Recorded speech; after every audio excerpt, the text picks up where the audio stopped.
ಆತ್ಮೀಯ ಶಿಕ್ಷಕರೇ, 5 ಮತ್ತು 8ನೇ ತರಗತಿಗೆ ಮೌಲ್ಯಾಂಕನ ಪರೀಕ್ಷೆಗಳು ಈ ವರ್ಷ ಜರುಗಲಿದ್ದು, ಯಾವ ದಿನಾಂಕದಿಂದ ಯಾವ ದಿನಾಂಕದವರೆಗೆ ಪರೀಕ್ಷೆಗಳು ನಡೀತವೆ, ಅದಾದ ನಂತರ ಮೌಲ್ಯಮಾಪನ ಪ್ರಕ್ರಿಯೆ ಯಾವಾಗ, ಫಲಿತಾಂಶವನ್ನು ಸಿದ್ಧಪಡಿಸೋದು ಯಾವ ರೀತಿ ಮಾಡ್ತಾರೆ, ಹಾಗೆಯೇ ಅದನ್ನು ಪ್ರಕಟವನ್ನು ಯಾವಾಗ ಮಾಡ್ತಾರೆ ಅನ್ನುವಂತಹ ಮಾಹಿತಿಯ ವಿಡಿಯೋವನ್ನು ನಿಮಗಾಗಿ ತಂದಿದ್ದೇವೆ.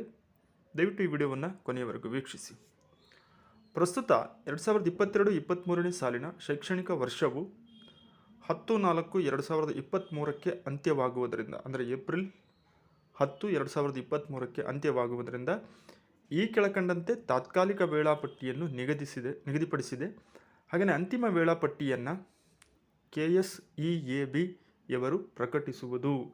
ಅಂದರೆ ಈ ಮೌಲ್ಯಾಂಕನ ಪರೀಕ್ಷೆಗೆ ತಾತ್ಕಾಲಿಕ ವೇಳಾಪಟ್ಟಿಯನ್ನು, ಅಂದರೆ ಈ ರೀತಿ ಶೆಡ್ಯೂಲಲ್ಲಿ ನಾವು 5 ಮತ್ತು 8ನೇ ತರಗತಿಗೆ ಮೌಲ್ಯಾಂಕನ ಪರೀಕ್ಷೆಯನ್ನು ನಿರ್ವಹಣೆ ಮಾಡ್ತೀವಿ, ಏಪ್ರಿಲ್ 10ಕ್ಕೆ ನಿಗದಿಪಡಿಸಿದಂತೆ ಅಂತ ಆದೇಶದಲ್ಲಿ ಸೂಚಿಸಿದ್ದಾರೆ. ಸೊ ಅದೇ ಏನಾದರೂ ಟೈಮ್ ಟೇಬಲ್ ಫೈನಲ್ ಆದರೆ ಅಥವಾ ತಿದ್ದುಪಡಿ ಇದ್ದರೆ ಅದನ್ನು ಬೋರ್ಡ್ ಇದೆ, ಆ ಬೋರ್ಡ್ನವರು ಅದನ್ನು ಪ್ರಕಟವನ್ನು ಮಾಡ್ತಾರೆ.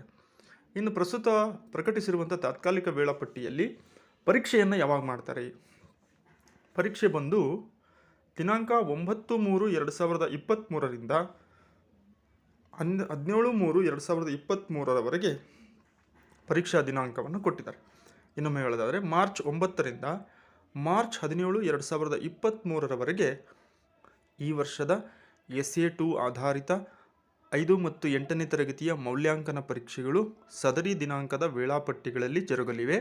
ಹಾಗಾಗಿ ಅಲ್ಲಿಯವರೆಗಿನ ಸಿಲೆಬಸ್ಸನ್ನು ಅದನ್ನು ಸೂಚನೆಯನ್ನು ಕೊಟ್ಟಿದ್ದಾರೆ. ಮಾರ್ಚ್ ಮೊದಲ ವಾರದವರೆಗೂ ಇರುವಂತಹ ಸಿಲೆಬಸ್ಸಿನ ಆಧಾರಿತವಾಗಿ ನಾವು ಕ್ವಶನ್ ಪೇಪರನ್ನು ಫ್ರೇಮ್ ಮಾಡ್ತೀವಿ ಅಂತ ಹೇಳಿದ್ದಾರೆ. ಹಾಗಾಗಿ ಮಾರ್ಚ್ 2ನೇ ವಾರ, ಅಂದರೆ 9-3-2023ರಿಂದ 17-3-2023ರವರೆಗೆ ಪರೀಕ್ಷೆ ನಡೀತವೆ.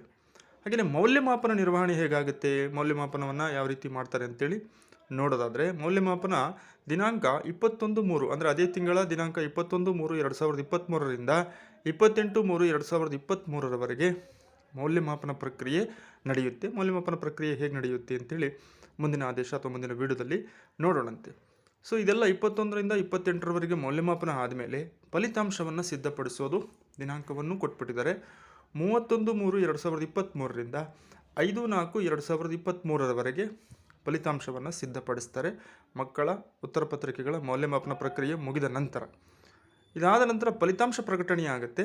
ಫಲಿತಾಂಶ ಪ್ರಕಟಣೆ ಬಂದು ದಿನಾಂಕ 8-4-2023 ಮತ್ತು 10-4-2023 ಈ 2 ದಿನಾಂಕಗಳಲ್ಲಿ ನಡೆಯುತ್ತೆ. ವಿಶೇಷ ಸೂಚನೆ ಏನಪ್ಪ ಅಂದರೆ, ಸಮುದಾಯದತ್ತ ಶಾಲಾ ಕಾರ್ಯಕ್ರಮ ನಡೆಯುವ ದಿನದಂದು ಫಲಿತಾಂಶವನ್ನು ಪ್ರಕಟಿಸುವುದು ಹಾಗೂ ಸದರಿ ಪರೀಕ್ಷೆಯ ನಿರ್ವಹಣಾ ಕಾರ್ಯಸೂಚಿ ವೇಳಾಪಟ್ಟಿಯನ್ನು ಅನುಬಂಧದಲ್ಲಿ ನೀಡಲಾಗಿದೆ. ಅಂದರೆ ಸಮುದಾಯದತ್ತ ಶಾಲಾ ಕಾರ್ಯಕ್ರಮ ಏನಿರುತ್ತೆ, ಆ ಸಮುದಾಯದತ್ತ ಶಾಲಾ ಕಾರ್ಯಕ್ರಮದಿಂದ ಸದರಿ ಮಕ್ಕಳ ಒಂದು ಫಲಿತಾಂಶವನ್ನು ಕೂಡ ಪ್ರಕಟ ಮಾಡುವಂಥ ಸಿದ್ಧತೆಯನ್ನು ಇಲಾಖೆ ಮಾಡಿಕೊಂಡಿದೆ ಅನ್ನುವಂಥದ್ದು ವಿಶೇಷವಾದಂಥದ್ದು. ಸೊ ಹಾಗಾಗಿ ಈ ಒಂದು ಪರೀಕ್ಷಾ ವೇಳಾಪಟ್ಟಿಯ ದಿನಾಂಕವನ್ನು ಗಮನದಲ್ಲಿರಿಸಿಕೊಂಡು ಶಿಕ್ಷಕರು ಸಿದ್ಧತೆಯನ್ನು ಮಾಡಿಕೊಳ್ಳುವುದು